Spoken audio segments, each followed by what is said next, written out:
Hi all welcome back. ഞാനിന്നിവിടെ share ചെയ്യുന്നത് cauliflower പക്വടയുടെ റെസിപ്പിയാണ്.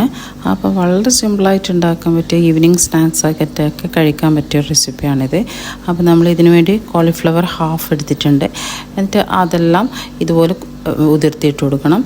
എന്നിട്ട് നെക്സ്റ്റ് നമ്മൾ നന്നായി ചൂടാക്കിയ വെള്ളം എടുത്തിട്ട് കുറച്ച് മഞ്ഞൾപ്പൊടി ഉപ്പിട്ടതിന് ശേഷം ഇതിലേക്ക് ഒഴിച്ചു കൊടുക്കുക. ഒരു 10 മിനിറ്റ് നമുക്ക് വെക്കാം. എന്നിട്ട് നമുക്ക് നെക്സ്റ്റ് അരിപ്പയിലിട്ടിട്ട് അതൊന്ന് ഡ്രെയിൻ ചെയ്യാൻ വെക്കുക. നെക്സ്റ്റ് നമ്മൾ ഇതിനൊരു ബാറ്റർ ഉണ്ടാക്കണം. അതിന് വേണ്ടിയിട്ട് ഒരു 1/4 കപ്പ് കടലമാവ് എടുക്കുക.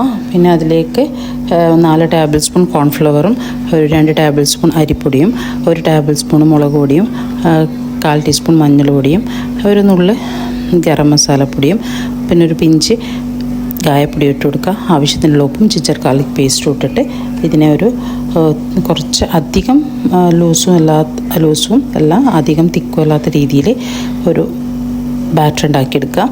പിന്നെ ഇത് കോളിഫ്ലവറിൻ്റെ മുകളിൽ ഇങ്ങനെ പിടിക്കണം. അപ്പോൾ കോളിഫ്ലവറും കൂടി അതിലിട്ടിട്ട് മിക്സ് ആയതിന് ശേഷം നമ്മൾ എണ്ണ ചൂടാക്കാൻ വെച്ചിട്ടുണ്ട്, വെളിച്ചെണ്ണ. അപ്പോൾ അതിലേക്ക് ചൂടായതിന് ശേഷം ഓരോന്നായി ഇട്ട് കൊടുക്കാം. അപ്പോൾ നമ്മൾ വളരെയധികം അടിപൊളിയായിട്ടുള്ള കോളിഫ്ലവർ പക്കോട റെഡിയാണ്. വളരെ ഈസിയാണ്. എല്ലാവരും ഒന്ന് ട്രൈ ചെയ്ത് നോക്കുക. എൻ്റെ ചാനൽ ആദ്യമായി കാണുന്നവരാണെങ്കിൽ ഒന്ന് സബ്സ്ക്രൈബ്, ലൈക്ക്, ഷെയർ ഒക്കെ ചെയ്യുക. നെക്സ്റ്റ് വീഡിയോ വരുന്നത് വരെ താങ്ക് യു. ബൈ. അസ്സലാമു അലൈക്കും.